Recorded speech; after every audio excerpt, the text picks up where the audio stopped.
আসসালামু আলাইকুম। বঙ্গজননী টেলিভিশনের পক্ষ থেকে সবাইকে স্বাগতম। আপনাদের সাথে আছি আমি মোহাম্মদ নজরুল ইসলাম। নরসিংদীতে ট্রেন দুর্ঘটনায় মেয়ের 2 জন নিহত ও 1 জন গুরুতর আহত।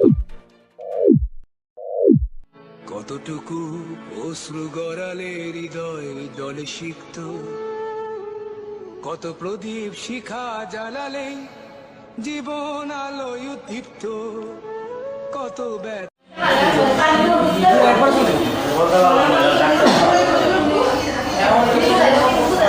ভাইয়া কয়জন তিনজন মামু কি সুস্থ আছে? 2 জন মারা গেছে। মা সুস্থ না?